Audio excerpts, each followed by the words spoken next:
Introduction. Anaerobic bacteria, they do not have cytochrome system for oxygen metabolism because they are unable to neutralize toxic oxygen metabolites. They can be classified into two. One is obligate anaerobes and the other one is aerotolerant anaerobes. First one is the obligate anaerobes. It do not grow in presence of oxygen because they lack oxide dismutase and catalase and is susceptible for the lethal effects of oxygen. For example, Clostridium and non-sporing anaerobes. Next one is the aerotolerant anaerobes. It do not utilize oxygen for growth, but it will tolerate its presence. This is because it will possess only small amount of superoxide dismutase and peroxidase, and it will lack catalase, and it will neutralize the toxic oxygen radicals. The example of aerotolerant anaerobes is Clostridium histolyticum and Bacteriology. First one is the Clostridium. Clostridia are obligate anaerobic gram-positive bacilli having bulging spores. Clostridia saprophyte. It is found in soil, organic matter, and it is also found in intestine of animals, including humans. Only few will infect the human, such as Clostridium perfringens, Clostridium tetani, Clostridium botulinum, and Clostridium difficile. Industrial importance of Clostridium. Some Clostridium species such as Clostridium acetobutylicium, Clostridium butyricum are used to prepare chemicals such as acetone and butanol. They are motile and it is stately motility except Clostridium perfringens and Clostridium ramosum and Clostridium tetani 6. Others all are motile. They are non-capsulated except Clostridium perfringens and Clostridium butyricium. Most of the Clostridia will bear subterminal spores except Clostridium tetani. It will produce spherical and terminal spore. It will look like drumstick appearance. Clostridium tertium. It will produce oval or terminal spore. It will look like tennis racket appearance. Next one is a Clostridium bifermentans. It will produce central and oval spore. Next one is a Clostridium perfringens. Previously, it is known as Clostridium welchi. It is a saprophyte. Mostly, the commensal is seen in the large intestine of human beings and animals. Clostridium perfringens is capsulated and non-motile gram-positive bacillus. It bears subterminal bulging spores, but has the gas gangrene strains do not produce spores. Virulence factor. Clostridium perfringens is invasive as well as it is toxic. The toxins and other virulence factors can be grouped into four major toxins: alpha, beta, epsilon, iota. Alpha toxin or lecithinase or phospholipase C. It is the principal virulence factor for gas gangrene and food poisoning. Another eight minor toxins are gamma, delta, lambda, kappa, theta, eta, mu, and nu. They also produce heat-labile enterotoxin, soluble substance produced by Clostridium perfringens or neuroaminidase, histamine, bursting factor, it will produce muscle lesions, and circulating factor, it will inhibit the phagocytosis. Next one is the clinical manifestation of Clostridium perfringens. Mostly it is polymicrobial, which means many microorganisms are involved in other Clostridial species are also involved. Various manifestations such as first one is a Clostridial wound infection. McLennan has classified them as simple wound contamination, anaerobic cellulitis, anaerobic myositis, which means gas gangrene. Next one is the Clostridial enteric infection, in which food poisoning will occur. It is caused by Clostridium perfringens type A enterotoxin. It is coded by gene CPE, enteritis necroticans, which means gas gangrene of the bowel, ischemic necrosis of the jejunum, and gas in tissue plane is seen. It, it is also known as pickbell in Papua New Guinea and Dambrand in Germany. Next one is a Clostridial enteric infection. It is caused by Clostridium perfringens type C, and it will produce beta toxin, necrotizing enterocolitis. It will seen in mainly in the colon. It resembles enteritis necroticans, but is associated with Clostridium perfringens type A. It is mainly found in the previously healthy adults. Next one is the gangrenous appendicitis. In severe form of appendicitis, it is seen. Next one is the other Clostridial infection, bacteremia, Clostridia perfringens, followed by Clostridium tertium and Clostridium septicum. Skin and soft tissue infection. The main organism responsible for skin and soft tissue infection are Clostridium perfringens, Clostridium histolyticum, Clostridium septicum, Clostridium novae, and Clostridium sordale. It will cause necrotizing infections of the skin and soft tissue, infection of the endometrium, and it will lead to toxic shock syndrome. The main organism responsible for this is Clostridium sordale. Meningitis and brain abscess and panophthalmitis is seen due to Clostridium sordale or Clostridium perfringens. Next one is the gas gangrene.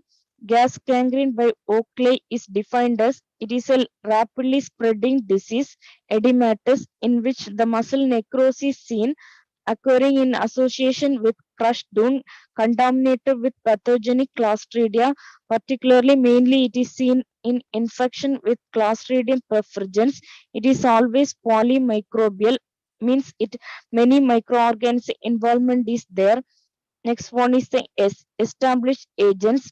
Clostridium perfringens, most commonly 60%, and Clostridium novae and Clostridium septicum 20 to 40%. Probable agents: Clostridium histolyticum, Clostridium sporogens, Clostridium fallax, Clostridium bifurmendens, Clostridium sodale, Clostridium aerophytidum, Clostridium tertium. Next one is the pathogenesis of gas gangrene. The development of gas gangrene requires only the anaerobic environment, mainly crushing injuries of muscles, which is seen during road traffic accident or foreign bodies during bullet injuries. Contamination of wound with Clostridium spores present in the soil. It is seen mainly during war or road traffic accident. Rarely spontaneous non-traumatic gas gangrene occurs through invasion of bowel Clostridia. It will occur in people with gastrointestinal pathologies. Mainly, it is bowel Clostridia is seen in colonic malignancy. Next one is the incubation period of gas gangrene. The incubation is variable depending upon the nature of the injury, infected dose, and Clostridial species involved. In Clostridium perfringens, the incubation period is 10 to 48 hours. In Clostridium septicum, incubation period is 2 to 3 days. In Clostridium novae, the incubation period is 5 to 6 days. Gas gangrene is clinically characterized by in which the sudden onset of excruciating pain at the affected site is seen, then rapid involvement of foul-smelling thin serosanguinous discharge is seen, gas bubbles is seen in the muscle plane, and brawny edema and induration is seen. Induration means hardness. Shock and organic failure will develop later, and higher mortality rate is seen, and the death rate is about 50%. Next one is the laboratory diagnosis. Specimen is taken from the affected site, necrotic tissue, muscle fragments exudates from the deeper wound. Under direct microscopy, thick stubby boxcar shaped gram-positive bacilli without spore is suggestive for Clostridium perfringens. Gram-positive bacilli with spore suggestive for other Clostridium species. Under culture media, Robertson cooked meat broth is used and egg yolk agar, etc. Next one is the identification of Clostridium perfringens, target hemolysis, which means double zone hemolysis, Naegele's reaction, opaline surrounding the streak line on egg yolk agar, which is inhibited by adding anti-alpha toxin, reverse CAM test is positive. Clostridium tetani. It is an obligate anaerobic gram-positive bacillus with terminal round spore. It will look like drumstick appearance. Mainly, the causative agent of Clostridium tetani is an tetanus. The most important symptom is the skeletal muscle spasm and autonomic nervous system disturbance. It is mainly seen in soil, hospital, and intestine of man and animals. Virulence factors of Clostridium tetani is it will produce two exotoxins. One is tetanolysin and other one is the tetanospasmin. The tetanospasmin has the important pathology, but tetanolysin has no pathology. Tetanolysin is heat labile and oxygen labile. Tetanospasmin is a neurotoxin. It is responsible for the pathogenesis of tetanus. It is oxygen stable but heat labile and it is coded by plasmin. Next one is the mechanism of action. This toxin will act presynaptically at the inhibitor neuron terminus and it will prevent the release of inhibitor neurotransmitter GABA and glycine. Then it will lead to spastic muscle contraction. Same like this, the strychnine poisoning also has the same mechanism, but it will act post-synaptically. Mode of transmission, tetanus bacilli will enter through injury like road traffic accident, unsterile surgery or abortion or delivery, and otitis media. It is known as otogenic tetanus. It is non-infectious, means there is no person-to-person spread. The incubation period of tetanus is 6 to 10 days. The incubation is shorter, but the prognosis is greater. Muscles of the face and jaw are often affected because the distance between the toxin to reach the nerve stimulus is very shorter. First symptom is increase in the masseter tone, which will lead to trismus or lockjaw, followed by muscle pain, stiffness, back pain, and difficulty in swallowing is seen.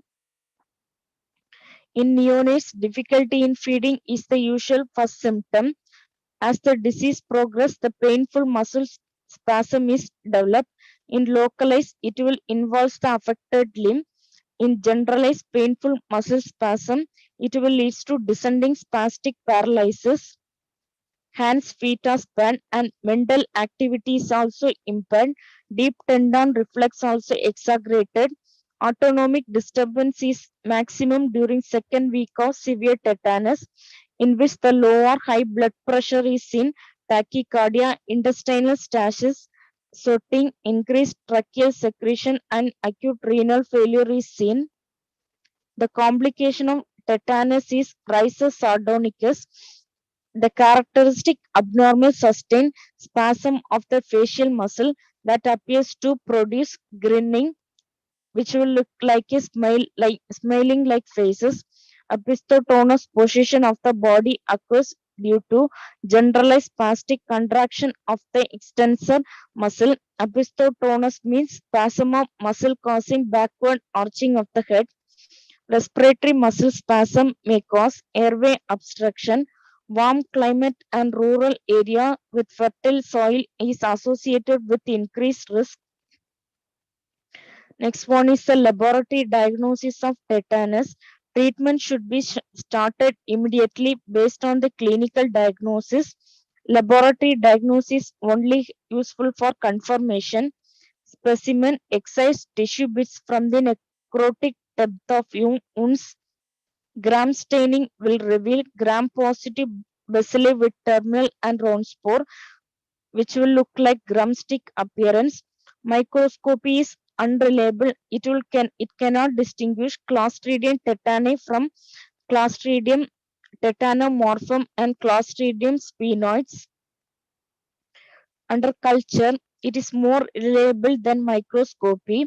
In Robertson quick media broth, Clostridium tetani being proteolytic, the meat will turn black and it will produce a foul odor like smell.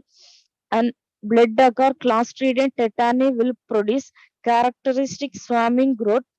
Toxigenicity test for demonstration of toxin production. In vitro hemolysis inhibition test, it is useful for detect tetanolysin. In vivo mouse inoculation test, it is useful to detect tetanospasmin.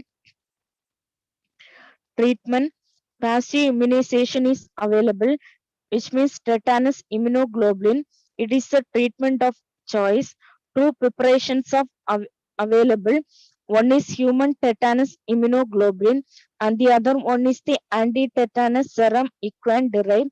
Of this, human tetanus immunoglobulin is mostly preferred because anti-tetanus serum has other side effects such as serum sickness and anaphylactic reactions. Treatment: combined immunization such as both active and passive immunization indicated in non-vaccinated person. Antibiotics has only a minor role because they cannot neutralize the toxin once released. Sometimes it is useful in earlier infection to prevent further release of toxin. Prevention by active immunization. Tetanus toxoid is used for the active immunization. It is available in two forms. One is monovalent vaccine and other one is the combined vaccine as DPT.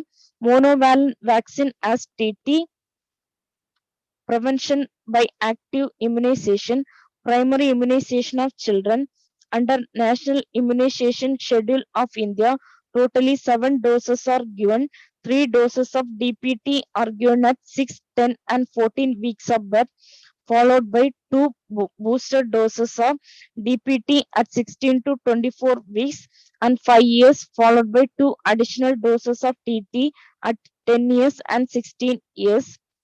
In adult immunization, it is indicated if primary immunization is not administered in childhood. 4 doses of TT is given in adult, 2 doses of TT at 1 month interval, followed by 2 booster doses at 1 year and 6 years. In children, the site is intramuscular, anterior aspect of thigh, and in adult deltoid. Protective titer of tetanus antitoxin is greater than 0.01 unit per milliliter. All types of wound need surgical toilet followed by immunization. It is mainly depend upon the wound type and immunization status level of the individual. Next one is the recommendation for prevention of tetanus after injury.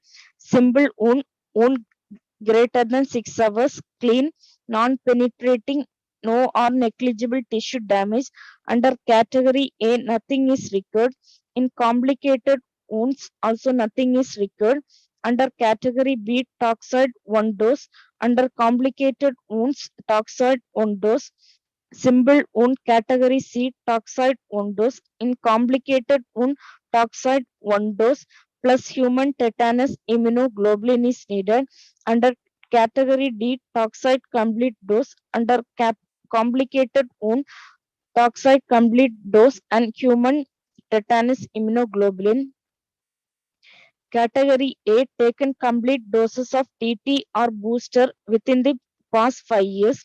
Category B, taken complete doses of TT or booster within past less than 5 years or greater than 10 years. Category C, taken complete doses of TT or booster within the past less than 10 years. Category D, not taken complete course of TT or booster or immunity status is unknown. Prevention of neonatal tetanus. Neonatal tetanus is defined by WHO, in which the child will loses the ability to suck and cry between day 3 and 28 of life, becomes rigid and has spasm. It is also known as eighth day disease because the symptom will start 1 week after birth. Most common reason for the neonatal tetanus is unhygienic practices during deliveries, such as infected umbilical stem due to application of cow dung, rarely by circumcision or ear piercing.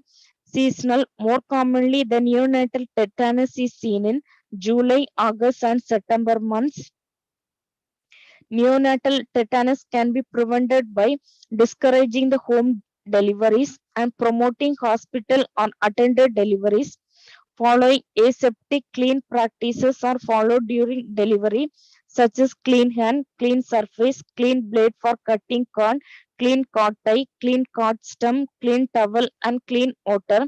And TT2 doses are given to all pregnant women during second trimester at 1 month gap. Neonatal tetanus elimination is based on neonatal tetanus rate is less than 1 per thousand live births.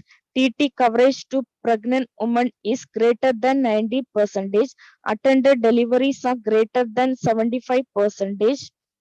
Next one is the Clostridium botulinum.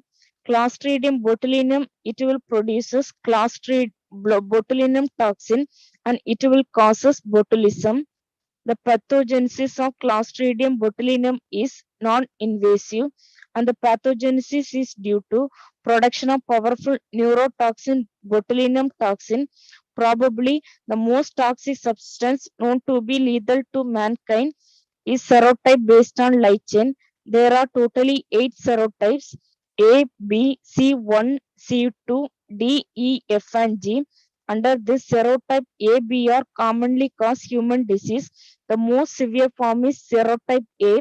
All serotype will produce neurotoxin except C2. It will produce enterotoxin. Mechanism of botulism toxin. It will block the release of acetylcholine in neuromuscular. Botulinum toxin type C and D are bacteriophage coded. Botulinum toxin is produced by intracellularly. It is not secreted. It will appear outside after the autolysis of bacterial cell. It is synthesized as prototoxin and it is converted into active form by the proteolytic enzyme. Mechanism: botulinum toxin, it will block the release of acetylcholine in neuromuscular junction. Then it will lead to falcid paralysis. Therapeutic uses: as botulinum toxin, it will produce falcid paralysis. It is used for therapeutic treatment of spasmodic conditions such as strabismus. Strabismus means abnormal alignment of the eye, bleebospasm, and myoclonus. Botulinum toxin is also produced by other Clostridia such as Clostridium butyricium, Clostridium barati, Clostridium aeruginosa. Recovery: blocking of acetylcholine release is permanent, but the action is short lasting as the recovery occurs within 2 to 4 months once a new terminal axon sprout. Next one is the clinical manifestation of botulism. The main clinical manifestation is due to decreased acetylcholine in cranial nerve and parasympathetic nerve terminals. The common symptoms are 5Ds: diplopia, dysphagia, dysarthria, descending symmetric falcid paralysis, and decreased deep tendon reflexes. Dysphagia means inability to speak. Dysarthria means difficulty to speech. And constipation is seen in botulism. Respiratory muscle paralysis, which may lead to death. There is no sensory or cognitive deficits. Types of botulism: foodborne botulism, mainly it is occurs due to contaminated food, commonly due to consumption of homemade canned food. Wound botulism, it results from contamination of wound with Clostridium botulinum spores. It appears like foodborne botulism except for absence of gastrointestinal features is seen. Infant botulism, It is occurs by ingestion of contaminated food, usually honey, with spores of Clostridium botulinum in children less than 1 year of age. The spores will germinate in intestine and it will release the toxin. In infant botulism, the main inability to suck and swallow, weakened voice, ptosis, and floppy neck syndrome is seen, and extreme weakness, which is known as a floppy child syndrome. It is usually self-limiting and rare, and it will progress to generalized falcidity, iatrogenic botulism. It results from injection of overdose of the toxin. Next one is the Clostridium difficile. Clostridium difficile is the agent of pseudomembrane colitis. Mainly, it will affect the colon, which occurs almost in association with prolonged antimicrobial use. It is named because unusual difficulties involved in the isolation of Clostridium difficile. The pathogenesis is associated with following this factor: prolonged hospital stay due to hospital environment get colonized in colon of patients. Next one is the toxin production. Pathogenesis is toxin mediated in Clostridium difficile. It may be a part of normal intestinal flora. In certain case, it is toxogenic strain and it will cause pseudomembranous colitis. Two toxins are produced. One is toxin A, other one is toxin B. Toxin A is enterotoxin and toxin B is cytotoxin. Both are important for pathogenesis. Infants do not develop symptoms because they lack suitable mucosal toxin receptors. Next one is the clinical manifestations of Clostridium difficile.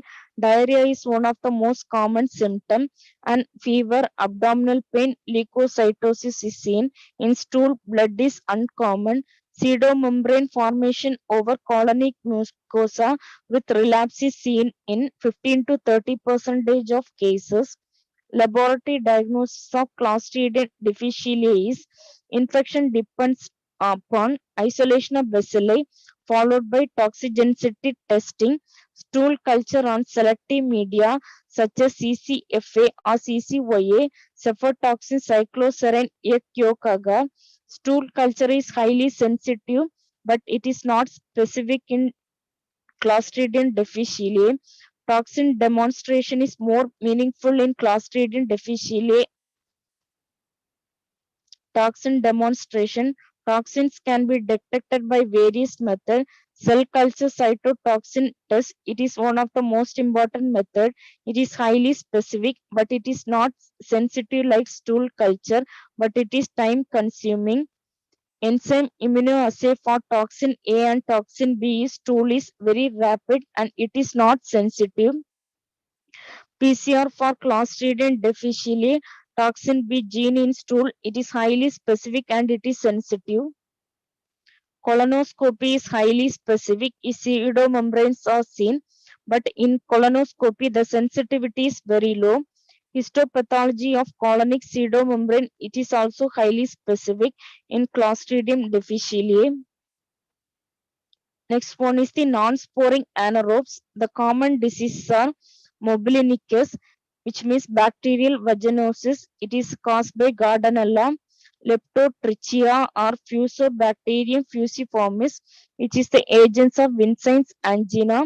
It is also caused by Borrelia vincentini, anaerobic cocci, in which the puerperal sepsis and other female genital tract infection is seen. It is caused by Bacterium fragilaris and Prevotella. Skin and tissue infections is seen. Bacteria fragilaris is a non-sporing anaerobe. It is capsulated gram-negative bacilli. The most common cell is seen in human intestine. Most common anaerobe to cause infection and it will cause abdominal infection. Endotoxin is less toxic than aerobic gram-negative bacilli. Fusobacterium necrophorum. It is an agent of Lemierre syndrome. It is a form of thrombophlebitis.